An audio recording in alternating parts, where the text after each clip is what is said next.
मंगलमय मंगल करण वीतराग विज्ञान। नमो ताहि जाते भये अरिहंतादि महान। करि मंगल करि हो महा ग्रंथ करण के काज। जाते मिले समाज सब पावे निज पद राज। पावे निज पद राज। मोक्ष मार्ग प्रकाशक नामक यह ग्रंथ है। आचार्य कल्प पंडित प्रबल टोडरमल जी की अनुपम रचना। इसमें पंडित जी साहब यह कह रहे थे कि भाई ये परंपरा से बात चली आई हुई है। साक्षात तीर्थंकर परमात्मा, अरहंत परमात्मा, केवली भगवान, उन्होंने इस बात को बढ़ाया। गणधरों के माध्यम से और पूर्वाचार्यों के माध्यम से चलती हुई ये बात हम तक चली आई है। प्रश्न इस तरह का उठाया गया कि भाई यदि इसमें किसी तरह की कोई मिलावट हो जाए तो क्या होगा। भाई किसी तरह की आवाज़ नहीं करें प्लीज़। तो किसी भी तरह की यदि मिलावट हो जाए तो क्या करें। तो टोडरमल जी ने कहा कि ऐसी मिलावट होती नहीं है यहाँ जैन परंपरा में। क्यों नहीं होती है? क्योंकि हमारे जो मूल उपदेशदाता हैं वो तो हैं तीर्थंकर परमात्मा, फिर है गणधर। तीर्थंकरों के तो मोह रंच मात्र भी नहीं है। गणधरों के मोह अत्यंत मंद हो गया है। आचार्यों के भी मोह नहीं है, बहुत मंद कषाय है, बहुत अल्प शुभोपयोग रूप वर्तता है। तो ग्रंथ में किसी भी तरह की मिलावट होने की संभावना रंच मात्र भी नहीं दिखाई देती है। तीव्र कषाय के बिना इस तरह के कार्य नहीं हो सकते। देखिए अब इसी प्रकरण को थोड़ा सा आगे बढ़ाते हैं हम। पेज नंबर है 12 है। 12 नंबर पेज पर देखिए प्रश्न उठाया है, जिन धर्म में ऐसे तीव्र कषाई कोई नहीं होते जो असत्य पद की रचना करे और पर का और अपना पर्याय पर्याय में बुरा करें। फिर प्रश्न है नीचे, यदि कोई जैनाभास, जैन नहीं, जैन होकर के तीव्र कषाय से मिलाएगा कुछ नहीं। जैन होगा तो तीव्र कषाई नहीं हो सकता। जो तीव्र कषाई है वो जैन नहीं हो सकता।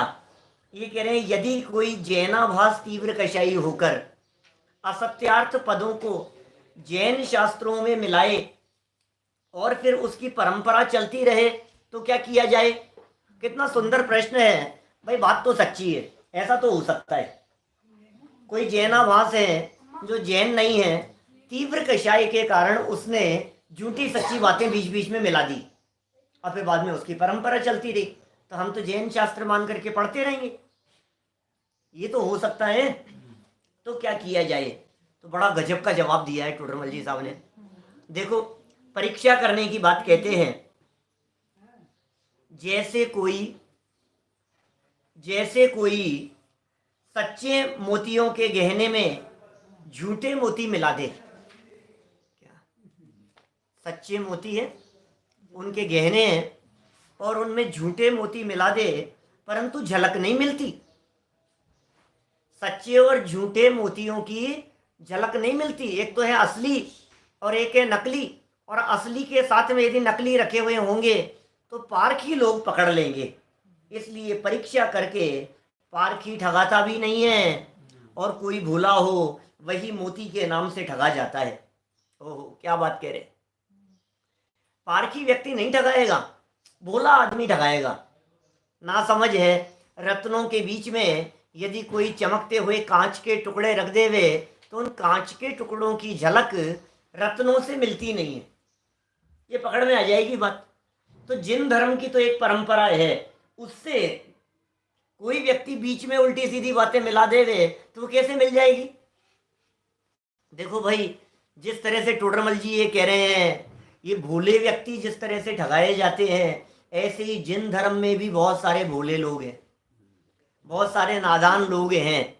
वे अटक जाते हैं, उलझ जाते हैं। उन्हें फंसाने वाले भी मिल जाते हैं और फंसने वाले भी बहुत सारे हैं दुनिया में।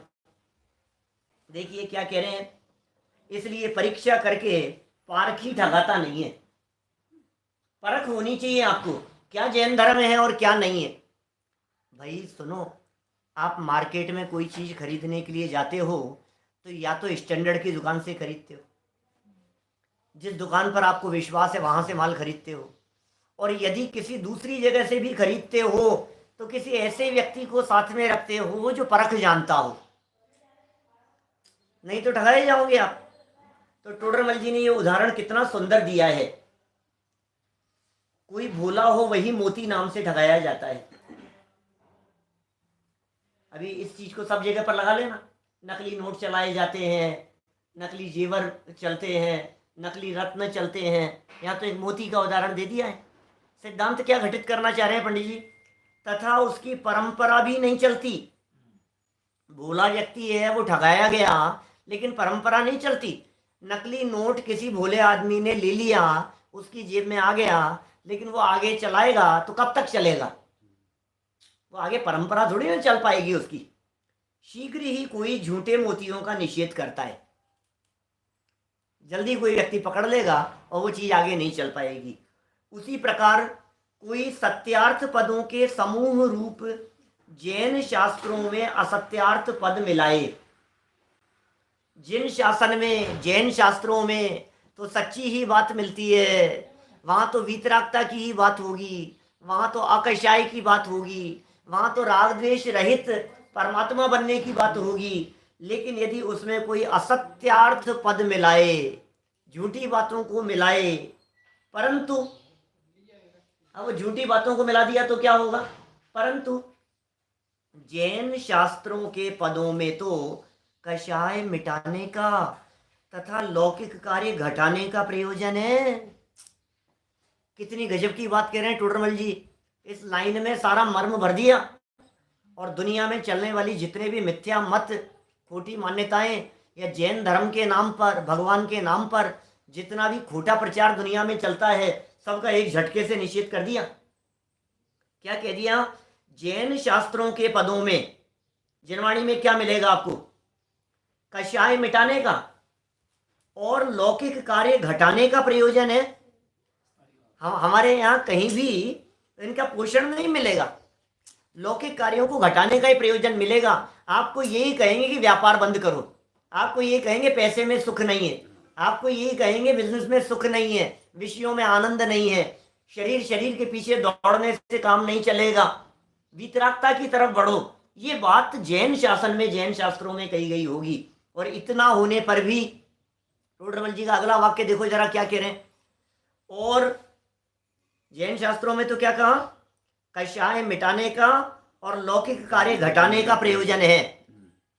और उस पापी ने, कौन पापी? तीव्र कषाई किसी पापी ने जो असत्यार्थ पद मिलाए हैं, उनमें, उन असत्यार्थ पदों में कषाय का पोषण करने का और लौकिक कार्य साधने का प्रयोजन है। इस प्रकार प्रयोजन नहीं मिलता। बोलो, उस पापी व्यक्ति ने लौकिक कार्य साधने का प्रयोजन मिला दिया है, इसमें प्रयोजन मिलता नहीं है। आप एक काम करो, आप रोजाना जिन मंदिर आया करो, आपका ये भला हो जाएगा। बोलो, आप रोजाना ये काम किया करो, इस मंत्र का जाप किया करो, इस जाप से ये ठीक हो जाएगा। नमोकार मंत्र का जाप करो, सर दर्द ठीक हो जाएगा आपका। बेटे जब सर दर्द हो रहा हो ना तो नमोकार मंत्र बोलना चाहिए। कि क्या होता है उससे? कि सर दर्द मिट जाता है। इतना सस्ता समझ रखा है आपने नमोकार मंत्र को, इतना सस्ता। जो काम 2 रुपए की सर दर्द मिटाने की गोली से हो सकता है, उसके लिए आप साक्षात पंच परमेष्ठियों को उतारना चाहते हो। अरंत भगवान, सिद्ध भगवान, आचार्य, उपाध्याय, साधु उतर करके आ जाओ मेरा सर दर्द मिटाने के लिए।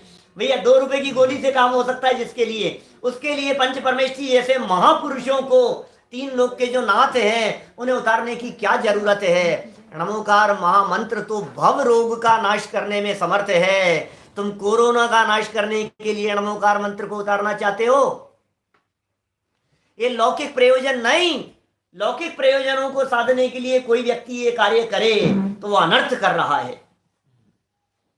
लौकिक प्रयोजन, कितने प्रयोजन हो सकते हैं बोलो? सारे दुनिया में दुखी लोग बहुत हैं, बेचारे क्या करें। जगत में दुखी बहुत हैं और दुख का उपाय बतलाने के लिए बहुत लोग मिल जाते हैं।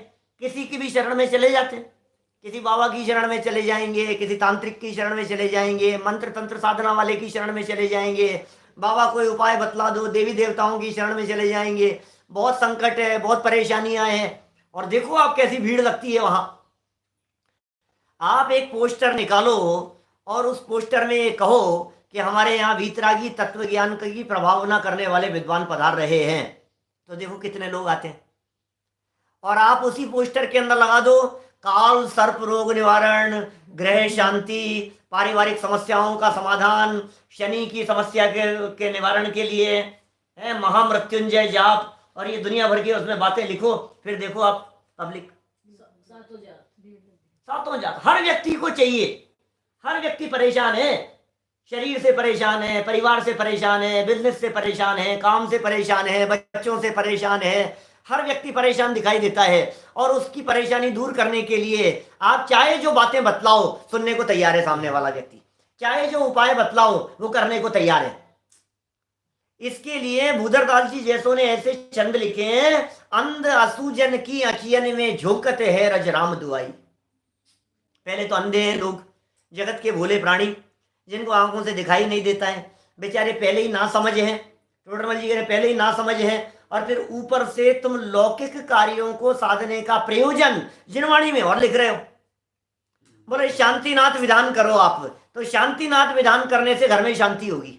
और देखो ध्यान रखना, सुबह 7:30 बजे शुरू करना, 7:32 पे शुरू करना राइट टाइम, फिर देखो आप कैसे शांति आती है। अब इसका तो दिमाग घूम गया बेचारे का, तो 7:32 पे करना है मेरे को तो शुरू, इतने बज करके इतने मिनट पे करना है, इतने दीपक जलाओ, इस जगह पर रखो, पूर्व दिशा की तरफ रखना, ईशान दिशा में रखना, इतने बजे जलाना, ऐसी ज्योत जलाना, इससे ये होगा, इससे ये हो जाएगा।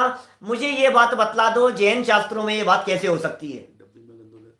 बोलो, ये जैन शास्त्रों के अंदर ये बातें कैसे हो सकती है? क्योंकि इन बातों से आप क्या सिद्ध करना चाहते हो ये बतलाओ। किताब घर की शांति, तो घर की शांति का उपाय जैन शास्त्रों में बतलाएंगे।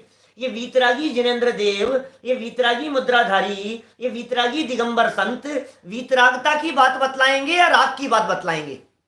बोलो, आओ मेरे पास में, मैं आपको आशीर्वाद देता हूं।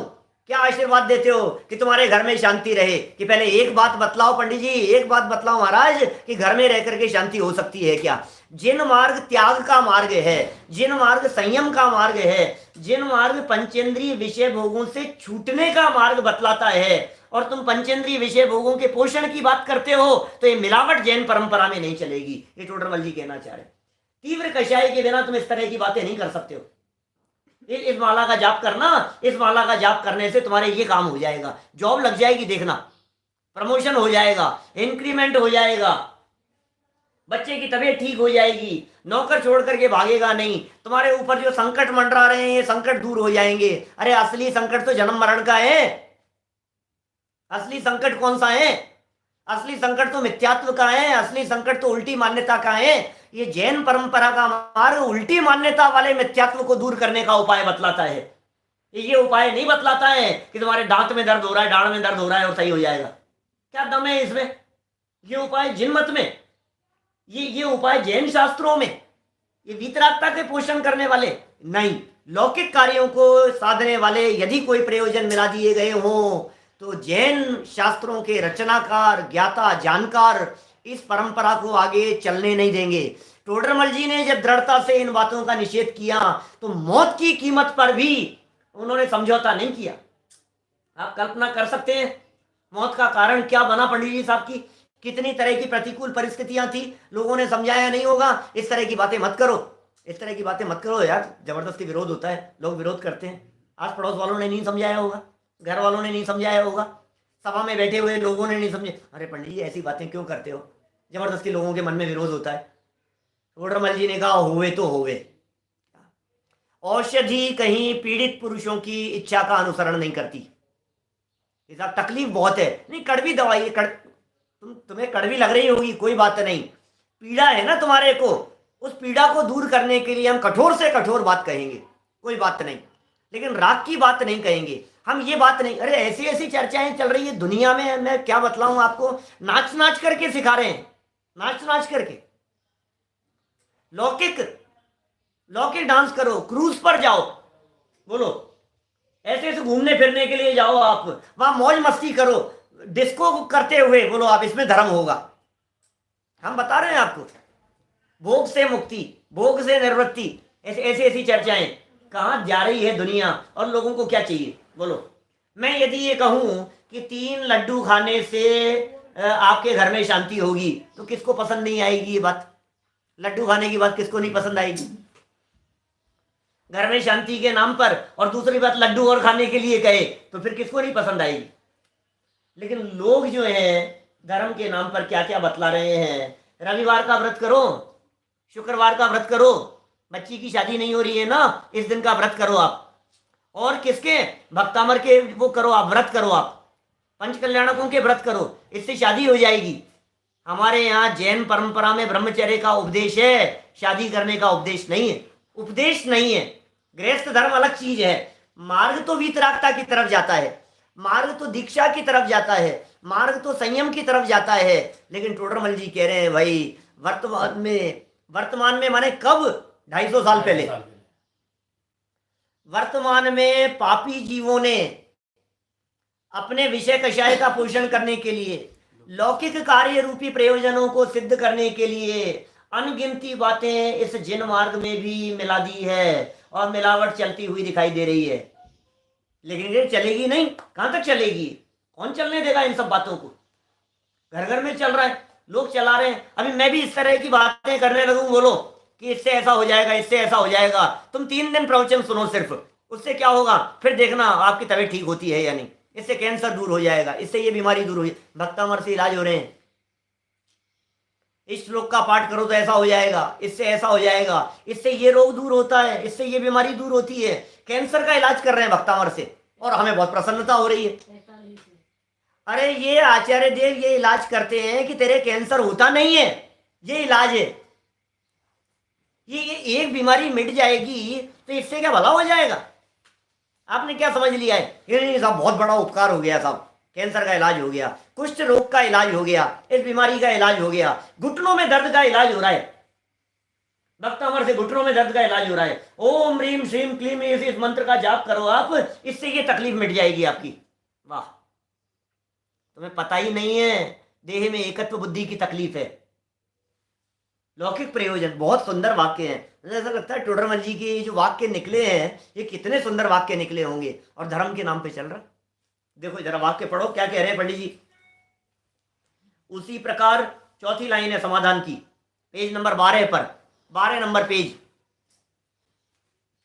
उसी प्रकार कोई सत्यार्थ पदों के समूह रूप जैन शास्त्रों में असत्यार्थ पद मिलाए, झूठी बातें मिलाए, जैन शास्त्रों के नाम पर मिलाए, परंतु जैन शास्त्रों के पदों में तो कषाय मिटाने का,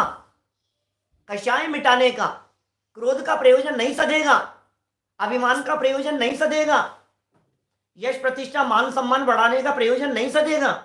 ये कह रहे हैं कषाय मिटाने का। ये तो लोभ बढ़ाने की बात करते हैं। तुम इसका जाप करो, इससे इतना पैसा आएगा। तुम एक काम करना, इतने तारीख को इतने बज के इतने मिनट पे अपना उद्घाटन करना दुकान का, फिर देखो दुकान कैसे चलेगी। अरे जैन परंपरा में दुकान चलाने की नहीं, दुकान बंद करने की शिक्षा है। क्या? और सुमन प्रकाश जी वैसा बतलाते हैं ना, एक सच्ची घटना है, शायद छिंदवाड़ा की है, कहाँ की है वो घटना। उनको तो त्यागी हैं, व्रती हैं, कहीं जाते नहीं है, और कोई व्यक्ति अचानक रेलवे स्टेशन पे उतरने के बाद उन्हें ले गया और ले जा करके सीधे उनको अपनी दुकान पर ले गया, और कहा वहां दुकान दिखाई, ये दुकान ये सब है, और फिर कहा आज मैं दुकान का मुहूर्त कर रहा हूं और मेरे को बहुत अच्छा हुआ कि आपके चरण पड़ गए। इससे अच्छा और क्या शुभ मुहूर्त होगा, इससे अच्छी और क्या बात होगी। आज उद्घाटन कर रहा हूं और आज के आपके चरण यहां पड़ गए। तो पता है उन्होंने क्या कहा? उन्होंने कहा ठीक है, अब तुमने मुझे यहां बुला ही लिया है तो अब मेरी शुभाशीष भी सुन लो। तुम्हारी ये दुकान जल्दी से जल्दी बंद हो और फिर दोबारा कभी नहीं खुले। एकदम चेहरा छोटा सा हो गया, देखने लायक हो गया चेहरा। कोई बात नहीं, उस समय तो उन्होंने कुछ कहा नहीं। फिर शाम को प्रवचन में उस बात को स्पष्ट किया उन्होंने कि भाई सच्चा जैन मार्ग का आशीर्वाद तो ये है कि तुझे ये दुकान चलानी नहीं पड़े, दुकान चलाने की जरूरत नहीं पड़े। हम तुझे ये आशीर्वाद देंगे कि दुकान चलाता रहे, तेरा बिजनेस खूब बढ़े, तेरी दुकानदारी बहुत चले, ये आशीर्वाद चाहता है हमारे से। और फिर क्या होगा, तो दुकान और बिजनेस व्यापार के अंदर इतना उलझा रहे हैं कि तुझे तत्व ज्ञान सुनने के लिए, जनवाणी सुनने के लिए समय नहीं मिले।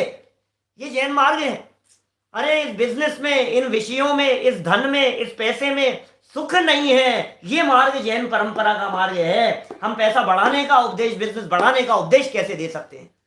ये उपदेश कैसे हो सकता है? तो कहते हैं दोबारा सम्मेद शिखर जी में नहीं आना पड़े। बोलो, दोबारा सम्मेद शिखर जी नहीं आना पड़े, दोबारा नहीं आना पड़े, दोबारा नहीं आना पड़े, ये काम करना नहीं पड़े। ये ऐसे आशीर्वाद होते हैं जैनियों के। वीतरागी संत तो ऐसा आशीर्वाद देते हैं, परिवज्जतु सामन्नम यदि इच्छति दुख परिमोक्षम। ये हमारा आशीर्वाद है बेटा। बोल, कुंद कुंदाचार्य देव कहते हैं प्रवचन सार 201 नंबर गाथा में, क्या कह रहे हैं वो? परिवज्जतु सामन्नम, सामान्य को अंगीकार करो, यदि इच्छति दुख परिमोक्षम। हे जीव, तू दुखी है और दुखों से मुक्त होना चाहता है तो मुनिव्रत अंगीकार कर। ये उपाय है। व्यापार बढ़ाएं, बिजनेस बढ़ाएं, घर गृहस्थी बढ़ाएं, परिवार बढ़ाएं, परिवार में खुशहाली रहे, कोई मरे नहीं। और मैं डर रहा हूं, मैं मर नहीं जाऊं, मैं मर नहीं जाऊं। मर नहीं जाऊं, मरेगा क्यों नहीं? मौत तो आएगी। मौत से बचने के लिए कोई मंत्र का जाप करे, ये खोटा है काम। मौत मुझे आती नहीं है, ये उपाय यहां बता रहे हैं। कल करेंगे विस्तार से चर्चा। कल शाम को विशेष सत्र रखा है 8 से 9, तो हम विशेष लाइव करेंगे चर्चा शाम के समय। तो देखिए टोडरमल जी ने जो यहाँ बातें लिखी है, कषाय मिटाने का तथा लौकिक कार्य घटाने का प्रयोजन है। अब लौकिक कार्य घटाने का प्रयोजन है। अब ये लौकिक कार्य चाहता है, कोई बतलाओ ना यार, बच्चे की सद्बुद्धि आ जाए, कोई बताओ ना यार ऐसा कुछ हो जाए, हे भगवान, कोई महाराज, कोई आप तो कोई बस आप पीछे लगा दो, इससे थोड़ा सा कल्याण हो जाए, इससे सही रास्ते पर आ जाए। इसको कितना समझा रहे हैं, शादी कर ले, शादी कर ले, नहीं कर रहा है। अब थोड़ा सा आप समझा दो, थोड़ा सा शादी करने के लिए। अब यही समझाएंगे महाराज। बहू के बच्चा नहीं हो रहा है, कहाँ जाकर के आए, महावीर जी जाया हो, तिजारा जाया हो, उससे ये हो जाएगा। क्या क्या क्या उपदेश चल रहे हैं और क्या क्या बातें बतलाई जा रही है। इतने चक्कर लगाओ, इतनी वंदना करो, इससे ऐसा हो जाएगा। कुछ ठिकाना नहीं है। टोडरमल जी एक बात कह रहे हैं, जगत भोला है। हम क्या करें? जगत भोला है, लोग बहुत भोले हैं, लोग बहुत नादान हैं। हम कोई भक्तामर का निषेध नहीं कर रहे, हम कोई नमोकार मंत्र का निषेध नहीं कर रहे, हम कोई माला जाप का निषेध नहीं कर रहे। तुम्हें जो करना है करो, लेकिन लौकिक कामना से मत करो। इनकी रचनाएं लौकिक प्रयोजन की सिद्धि के लिए नहीं है। जैन शास्त्र लौकिक प्रयोजन की दृष्टि से नहीं लिखे गए हैं। अरे जैन शास्त्र भी लौकिक प्रयोजन से लिखे जाते तो फिर जैन शास्त्र और जन जन में प्रचारित जो कॉमिक्स हैं, उपन्यास हैं, उनमें और इनमें क्या फर्क रह जाएगा? यहाँ तो वीतरागता का पोषण है, राग का पोषण नहीं। देखिए लौकिक कार्य घटाने का प्रयोजन है। और उस पापी ने, पापी कौन पापी व्यक्ति? उसे पता ही नहीं है कितना बड़ा अनर्थ कर दिया। जैन के नाम पर, जैन तीर्थंकरों के नाम पर, जैन आचार्यों के नाम पर, जैन शास्त्र और जैन साहित्य के नाम पर कितना बड़ा अनर्थ कर दिया है, उसे पता नहीं है। कितना बड़ा पाप कर दिया है। ये खोटी चीज, ये मिलावट कर दी है आपने बीच में। ये मिलावट नहीं चलेगी। यहाँ हिंसा में धर्म बतला दिया, राग में धर्म बतला दिया, शुभ राग में धर्म बतला दिया, आश्रम में धर्म बतला दे। बोलो कितना बड़ा महापाप है। अब मैं आपसे पूछता हूं, 7 तत्वों में से आश्रव तत्व अच्छा है, रखने लायक है कि छोड़ने लायक है? दुनिया में किसी व्यक्ति से पूछ लो, थोड़ा भी समझदार होगा तो क्या बात कहेगा? आश्रम छोड़ने लायक है पक्का। तो फिर भगवान की पूजा का राग क्या है? संवर है, राग है ना। खुद तो बोल रहे हो राग है, राग है, और राग आग है, राग आश्रव है। शुभ राग भी आश्रव है और आश्रव छोड़ने लायक है। देखो भाई, ज्ञानी जीवों को भी भूमिका अनुसार राग आए बिना रहता नहीं है। ज्ञानियों को भी राग आता है, मुनिराजियों को भी राग आता है। धर्म के लोभी जीवों को देखकर धर्मोपदेश देने का राग भाव आता है, शास्त्र लिखने का राग भाव आता है। लेकिन ये राग करने लायक है, ये बात नहीं चलेगी। क्या ये राग उपादेय है, ये नहीं चलेगा। ये शुभ राग भला है, अंदर में मान्यता में ये बात बैठी हो, ये बात नहीं चलेगी। आएगा भूमिका अनुसार शुभ राग भी आएगा। यही तो मिलावट है, और क्या है। मिलावट कोई ऐसी ऐसी कोई स्थूल मिलावट थोड़ी ना होगी कि बलि चढ़ाने में धर्म बतला देंगे। जैन धर्म में बलि चढ़ाने में धर्म तो नहीं बतलाएंगे, इतनी इतनी तो नहीं हो सकती है। लेकिन कहीं ना कहीं अहिंसा की बात करते हुए भी कहीं ना कहीं थोड़ी बहुत हिंसा की मिलावट कर देंगे। ये चढ़ाओ आप तो डालो इसमें थोड़ी थोड़ी कहीं ना कहीं, क्योंकि देखो नकली नोट भी वही चलता है जो असली जैसा हो। समझ में आ रही है ना बात। ये बच्चों के खेल में जो नकली नोट हैं, ये जरा मार्केट में चला के दिखाओ, ये नहीं चलेंगे। माने वो असली जैसा दिखाई देवे तो चलने के चांस हैं। इसी तरह से जैन शास्त्रों में जो पापी जीवों के द्वारा मिलावट कर दी गई है, वो मिलावट किस तरह की है। वो मिलावट इस तरह की है कि बातें तो करेंगे अच्छी अच्छी, और फिर उपदेश कैसे देंगे, इस तरह के उपदेश देंगे। अरे भाई देखो, भक्ति करो, पूजन करो, प्रेम से रहो, सदाचार से रहो। ये तो कितनी अच्छी अच्छी बातें बतलाई है अपने यहाँ शास्त्रों में। सदाचार से रहो, शांति से रहो, मिलजुल करके रहो, दया का पालन करो, सदाचार का पालन करो, है थोड़ा थोड़ा करुणा भाव रखो। ये ऐसी बातें कहेंगे, किसको नहीं पसंद आएगी बताओ मुझे। मैं ये कह रहा हूं दया, सदाचार, प्रेम, वात्सल्य, ये बातें अकेले जैन धर्म की बातें नहीं है। दुनिया के सारे धर्म दर्शन वाले, टीवी पर आने वाले जितने बाबा बोलते हैं, सब दया, सदाचार, प्रेम, वात्सल्य की बातें कहते हैं। ये जैन धर्म है क्या ये। और इन बातों के नाम पर जनागम के अंदर मिलावट हो जाती है, कहीं ना कुछ गड़बड़ी होती हुई दिखाई देती है। पॉइंट समझने की कोशिश करना। दया भाव में धर्म मानना, जिनमत में मिथ्यात्व कहा। राग भाव में धर्म मानना, जिनमत में मिथ्यात्व कहा। मैं नहीं कह रहा हूं। प्रवचन सार 85वीं गाथा उठा करके देखो आप, प्रवचन सार 85 नंबर की गाथा, मूल गाथा में देखना भैया क्या कह रहे हैं। करुणा भाव को मोह का चिन्ह कहा है। करुणा भाव को दूसरों की दया करे, अपनी अदया करे। बोलो, दया करो पहले अपने पर, ऐसा कहते हैं बड़े पंडित। पहले अपने आप के ऊपर दया करो। अरे अंदर में दया नहीं, अपने आप के प्रति दया नहीं, और दूसरों का भला करने चलाएं। जीवों को बचाओ, जीवों को बचाओ। अरे मैं बचा सकता हूं, इस मान्यता को कुंद कुंद स्वामी मिथ्यात्व कहते हैं। बंद अधिकार उठा करके देखो, मैं बचा नहीं सकता, मैं मार नहीं सकता। नहीं मैं बचाऊंगा, मेरे पास में आओ, मैं बचाऊंगा, मेरे चरणों की शरण में आ जाओ। अरे तीर्थंकर जैसे परमात्मा तुझे तेरी शरण में दे रहे हैं, और तू कह रहा है कि मेरी शरण में आ जाओ। ये कैसा मार्ग है, माने क्या चीज मिल गई है। ये टोडरमल जी के जो तर्क मिल गए हैं हमारे को, ये गजब के तर्क मिल गए हैं भाई। उस पापी ने जो असत्यार्थ पद मिलाए हैं, झूठे पद मिलाए हैं, उनमें कषाय का पोषण करने का, कषाय का पोषण करता है। किसकी कषाय का पोषण कर रहा है। सामने वाले के लोभ कषाय का पोषण कर रहा है, और अपनी मान कषाय का पोषण कर रहा है। अपनी यश प्रतिष्ठा का पोषण कर रहा है। मैं सामने वाले के हिसाब से बात करूंगा ना तो ये मेरे पास में आएगा। मैं दुनिया के हिसाब से बात करूंगा ना तो दुनिया मुझे पूछेगी किस तरह की बात करना चाहिए। बोलो, मुझे वैसी बात करना चाहिए जैसी सामने वाले लोग सुन रहे हैं, जैसी सुनना चाहते हैं। इसलिए कहते हैं हमारे यहाँ जिन मत में, लोभी गुरु लालची चेला, दो नरक में ठेलम ठेला। लोभी गुरु और लालची चेला दोनों नरक में जाकर के एक दूसरे की पिटाई करेंगे, बस वहां जाकर के लड़ने झगड़ने का काम होगा। लोभ लालच का काम नहीं है ये परंपरा, लालचियों की परंपरा नहीं है। कितना सुंदर वीतरागता का मार्ग बतला रहे। आप जो सुनना चाहो वो सुनाएंगे। वीतरागी संत सामने आने वाले व्यक्ति की इच्छा के अनुसार नहीं सुनाते हैं, श्रोताओं से प्रभावित नहीं होते, पढ़ने वालों से प्रभावित नहीं होते। यदि पढ़ने वाले और सुनने वालों से प्रभावित हो जावे तो वीतरागता की सच्ची बात कह नहीं सकते। भीड़ को देख करके करेंगे तो फिर तो भीड़ को देख करके करेंगे तो क्या होगा। भीड़ इकट्ठी करने के लिए करेंगे तो क्या होगा। पुरुषार्थ सिद्धि उपाय में लिखा है ऐसा। बोलो, देखिए कितना सुंदर बात है आगे। कषाय का पोषण करने का तथा लौकिक कार्य साधने का प्रयोजन है।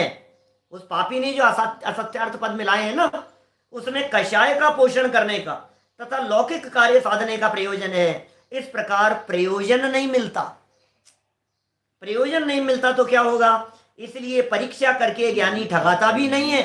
कोई मूर्ख हो, वही जैन शास्त्र के नाम से ठगा जाता है। कोई मूर्ख व्यक्ति है, नादान व्यक्ति है, बेचारे नासमझ व्यक्ति हैं, वो ठगाए जाते हैं जैन। अरे साहब देखो देखो शास्त्र में लिखी है, देखो देखो इसका जाप करने से ऐसा हो जाएगा, देखो देखो इससे भला हो जाता है। देखो भाई बच्ची की यदि शादी करनी हो तो शुक्रवार के इतने व्रत कराओ आप, इसका शुक्र थोड़ा सा कमजोर है तो क्या होगा, वो शुक्र थोड़ा सा मजबूत होगा, उससे ये हो जाएगा। एक काम करो आप, एक शांति पाठ करा लो, एक शांति विधान करा लो। एक ये शांति पाठ की परंपरा चालू हो गई है, इस तरह की शांति धारा की परंपरा चालू हो गई है इस तरह की। मैंने कई जगह पर कई लोगों को इस तरह की बात कही तो लोग पता है क्या कहते हैं कि क्या करें पंडित जी, इस बहाने पैसा आ जाता है मंदिर में।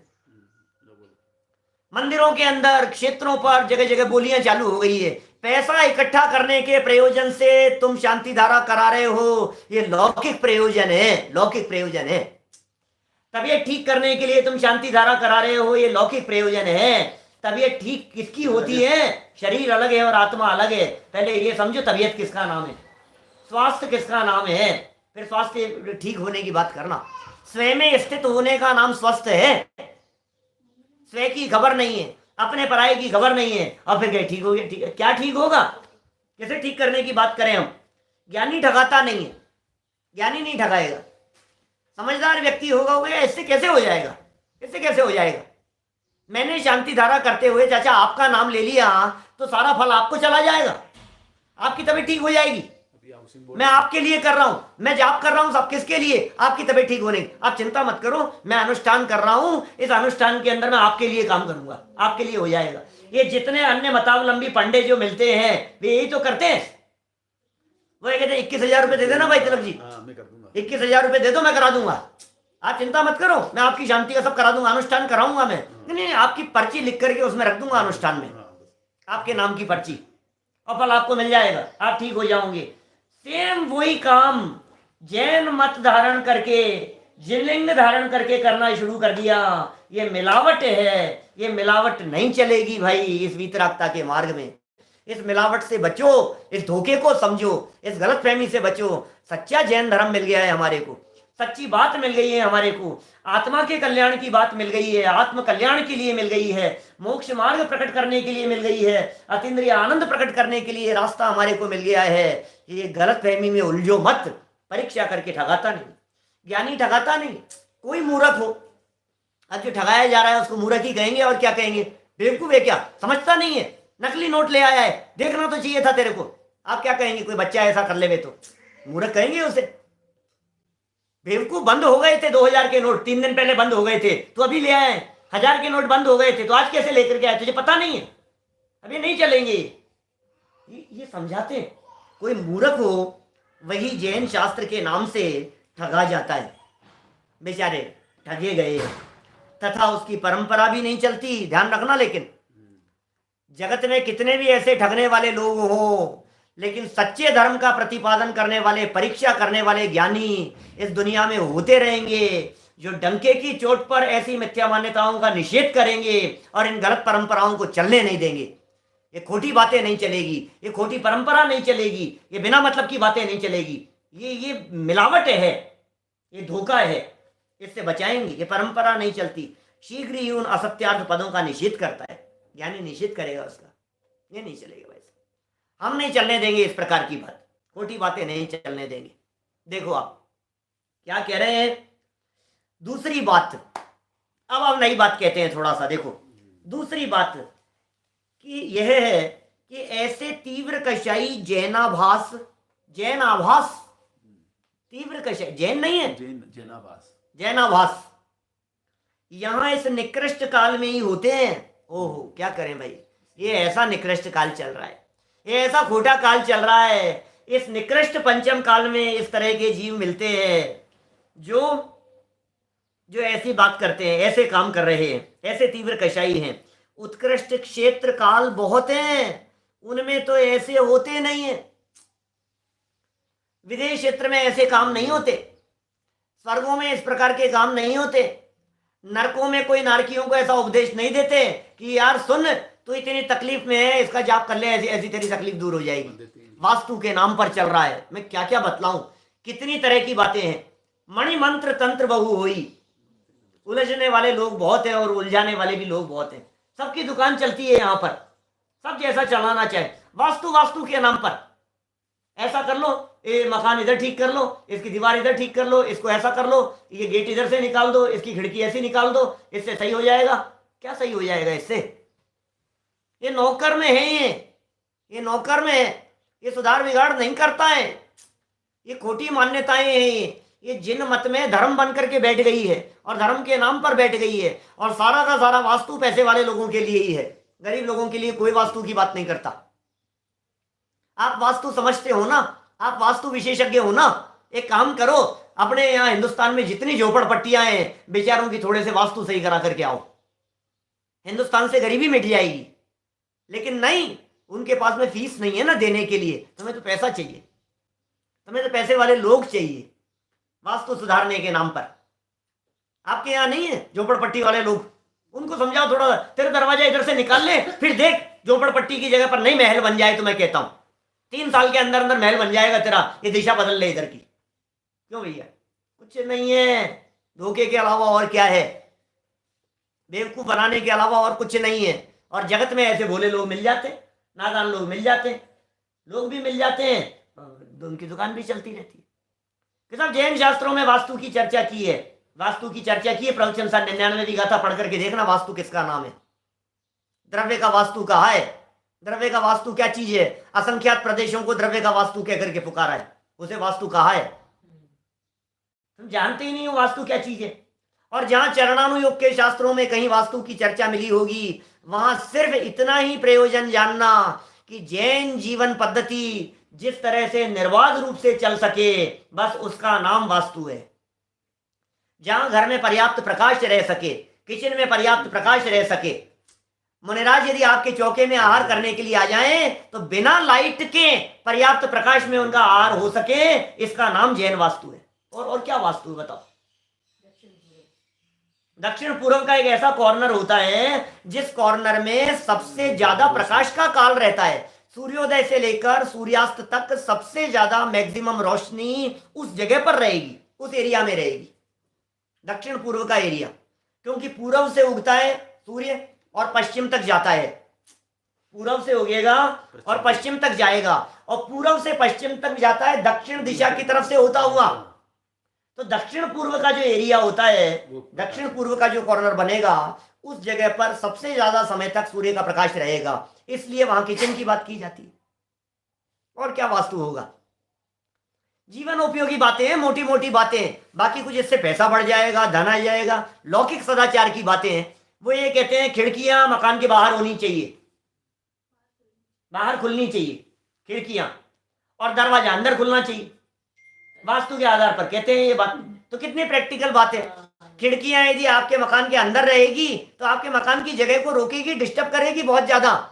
कि साहब दरवाजा भी बाहर खुलना चाहिए ना, कि दरवाजा बाहर खुलेगा तो कितनी बड़ी समस्या आएगी। किसी व्यक्ति ने बाहर से आकर के बेल बजाई और हम दरवाजा ऐसे खोल करके कर रहे हैं उसका स्वागत, और दरवाजा बाहर खुलता होगा ऐसे खोलेंगे, बेचारा बाहर तो खड़ा है। कितना प्रैक्टिकल बात है कि दरवाजा अंदर खुल रहा है तो उसको स्वागत करने का सा प्रतीक दिखाई देता है। ये प्रैक्टिकल बात है। अब ये वास्तु वास्तु के नाम पर ये कहे इससे धन आ जाएगा, इससे बिजनेस सुधर जाएगा, इससे तबीयत ठीक हो जाएगी। अम्मा ये तुम्हारे ऊपर ये जो रोजाना घर में संकट आते रहते हैं ना, कभी बिजनेस में हो गया, कभी घर में हो गया, कभी तबीयत खराब हो गई, उनके अटैक आ गया, इनका ये हो गया, बहुत संकट आ रहे हैं आपके। पता है क्यों? क्योंकि आपका दरवाजा सही जगह पर नहीं है, इसलिए हो रहा है। अब ये जबरदस्ती फंसाने के काम कर रहे हो आप।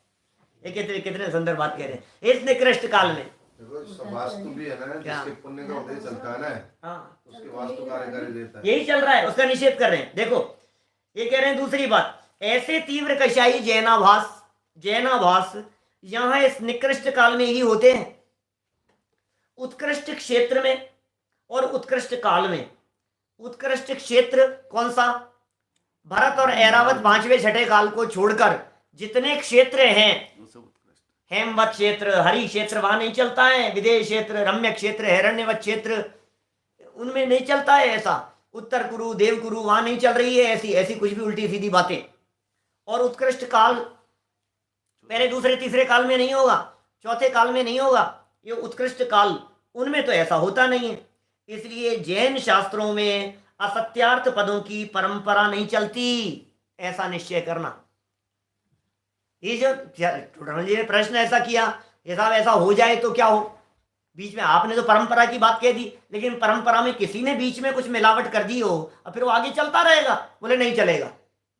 समझदार व्यक्ति परीक्षा करके देखेगा ये वीतरागता की बात है या राग की बात है, इस शास्त्र में राग की बात कही गई है या वीतरागता के पोषण की बात कही गई है, इसमें शरीर सही करने की बात कही गई है कि आत्महित की बात कही गई है, आत्मा के हित की बात है या शरीर के हित की बात है। आपको परीक्षा करके देखना तो पड़ेगा। गृहस्थी सुधारने की बात है या अपने परिणाम संभालने की बात है। यदि परिणाम संभालने की बात है तो समझ लेना जिन मत की बात है, और गृहस्थी संभालने की बात है तो समझ लेना कहीं ना कहीं मिलावट है, क्योंकि गृहस्थी तो छोड़ने की बात करते हैं, संभालने की नहीं। यहां तो दीक्षा लेने की बात करते हैं, यहां तो संयम अंगीकार करने की बात करते हैं। ऐसा मार्ग है हमारा ये मार्ग। तो देखिए अब फिर एक बहुत जबरदस्त प्रश्न उठाया है, पढ़ देता हूं। बातें तो बहुत करने योग्य दिखाई देती है, 2-4 मिनट में क्या बात होती है। देखो 13 नंबर पेज देखिए। पुनश्च वह कहे कि कषायों से तो असत्यार्थ पद न मिलाए, ये भी हो सकता है, परंतु ग्रंथ करने वाले को क्षयोपशम ज्ञान है, बेचारे का ज्ञान क्षयोपशम है, वो क्या करे, इसलिए कोई अन्यथा अर्थ भाषित हो उससे असत्यार्थ पद मिलाए, उसकी तो परंपरा चल जाएगी। मैं तो नहीं ना समझी के अंदर कर लिया उसने, वो तो जानबूझ करके तो कर नहीं रहा था। तीव्र कषाय नहीं। हाँ, तीव्र कषाय तो नहीं थी, ये सब तो कल पढ़ा था आपने। मंद कषाय रूप बात थी। देखिए क्या कह रहे हैं, समाधान। मूल ग्रंथ करता तो गणधर देव हैं, गणधर देव करता तो वे स्वयं 4 ज्ञान के धारक हैं और साक्षात केवली का दिव्य ध्वनि उपदेश सुनते हैं। गणधर देव उनके उसके अतिशय से सत्यार्थ ही भाषित होता है और उसी के अनुसार ग्रंथ बनाते हैं। माने गणधरों में तो गड़बड़ी होने की संभावना नहीं है, भले ही गणधरों के क्षयोपशम ज्ञान हो। क्षयोपशम ज्ञान मतलब अभी ज्ञानावरणी कर्म मौजूद है, छद्मस्त है वे, अभी छद्मस्त माने आवरण सहित उनकी दशा है, इसलिए उनके अनुसार ही ग्रंथ बनाते हैं, वो तो सच्चे हैं। इसलिए उन ग्रंथों में तो असत्यार्थ पद कैसे गूंथे जाएं, गणधरों की तो गड़बड़ी नहीं हो सकती। तथा जो अन्य आचार्य अधिक ग्रंथ बनाते हैं वे भी यथा योग्य सम्यक ज्ञान के धारक हैं, आचार्य भी, और वे मूल ग्रंथों की परंपरा से ग्रंथ बनाते हैं, इसलिए वहां भी गड़बड़ी नहीं होगी। दूसरी बात यह है कि जिन पदों का स्वयं को ज्ञान न हो उनकी तो वे रचना करते ही नहीं है। जितने भी आचार्य हैं वे उनकी रचना थोड़ी ना करेंगे जो असत्यार्थ पद है या जिनका अपने को ज्ञान ही नहीं है, ऐसी बातें नहीं लिखते हैं। और जिन पदों का ज्ञान हो उन्हें सम्यक ज्ञान प्रमाण से ठीक गूंथते हैं। देखो भाई, गणधर भी ले लिए, आचार्य भी ले लिए, और आचार्यों को क्षयोपशम ज्ञान होने से जिन बातों का पता नहीं था वो नहीं लिखेंगे, और जो पता है उनको ठीक ठीक से देख करके समझ करके लिखेंगे। इसलिए प्रथम तो ऐसी सावधानी में असत्यार्थ पद गूंथे नहीं जाते। गूंथना मतलब लिखना, ये चलता नहीं है। और कदाचित स्वयं को पूर्व ग्रंथों के पदों का अर्थ अन्यथा ही भाषित हो जाए और उसको सही समझ रहा हूं, समझने में ही गलत आ जाए तो क्या होगा, अपनी प्रमाणता में भी उसी प्रकार आ जाए, मैं यही प्रमाणिक लग रहा है, नहीं बात तो यही सच्ची लग रही है, ऐसा भी हो जाए, छद्मस्त है, क्षयोपशम ज्ञान है, तो उसका कुछ सारा नहीं है, माने उसका कोई वश नहीं है। अब उन आचार्यों का तो कोई वश नहीं है, मुनिराज का कोई बस नहीं चल रहा है इसमें, परंतु ऐसा किसी को ही भाषित होता है, सभी को तो नहीं। भाई किसी को अन्यथा अर्थ भाषित हो गया, सबको तो अन्यथा भाषित नहीं होगा। इसलिए जिन्हें सत्यार्थ भाषित हुआ हो वे उसका निषेध करके परंपरा नहीं चलने देते, बस ये मूल बात है। जिनको सच्ची बात का पता लग जाएगा वे परंपरा नहीं चलने देंगे। सबके साथ तो ऐसा हो नहीं सकता है। वीतरागी जिन शासन है भाई साहब, आगे आने वाले लोग समझदार लोग होंगे, विशेष क्षयोपशम के धनी होंगे, और फिर एक बात पीछे कह दी थी, झलक नहीं मिलती। पीछे एक बात कह दी थी कि प्रामाणिकता है, किस आधार पर प्रामाणिकता यहां कह दी थी इन्होंने, परंपरा नहीं चलने देंगे। वहां परीक्षा करके देखो, परीक्षा करके देखो, जैन धर्म को परीक्षा प्रधानी क्यों कहा गया है। देखो भाई क्या बात कह रहे हैं, परीक्षा तो करो इसकी, ये हो सकता है कि नहीं, ये बात चल सकती है कि नहीं। आपको पता है अपने एक शास्त्र है, और शास्त्र के अंदर ऐसा लिखा है बलि चढ़ाई जाती है, ऐसा होता है। तो आप समझ लो कि अपना शास्त्र नहीं है, बात मिलावट की कर रहे हैं। कहीं हिंसा में, कहीं राग में, कहीं शुभ भाव में, कहीं आश्रव भाव में, कहीं मंद कषाय में धर्म बतला दिया गया हो, कहीं लोभ के पोषण की चर्चा कर दी गई हो। बोले असत्यार्थ भाषित तो हो जाए कभी कदाचित किसी जीव को, तो आगे चलने वाले जीव चलने नहीं देंगे। पहले वाले तो तीव्र कषाई लोग बतलाए, उन्होंने तो जानबूझकर मिलाए। आचार्य, सच्चे आचार्य वितरागी संत मंद कषाई हैं, अत्यंत मंद कषाई हैं। ज्ञान की कुछ मंदता के कारण गलत चल गया, तो बोले हम उसे चलने नहीं देंगे। पुनश्च इतना जानना कि जिनको अन्यथा जानने से जीव का बुरा हो, ऐसे देवगुरु धर्मादिक तथा जीव अजीवादिक तत्वों को तो श्रद्धानी जैनी अन्यथा जानते नहीं।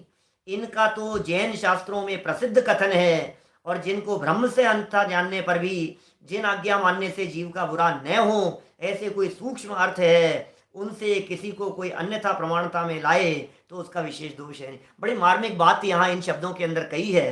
कल अपन इस चर्चा को आगे बढ़ाएंगे, ठीक 9:20 पर कल हम इस चर्चा को आगे बढ़ाएंगे। और कल शाम को विशेष प्रोग्राम भी अपना है, जिसमें हम कोरोना के संदर्भ में, इससे भय, इससे डर के संदर्भ में रात को ठीक 8 बजे, कल रात संडे ठीक 8 बजे हम चर्चा करने वाले हैं, वही यूट्यूब लाइव।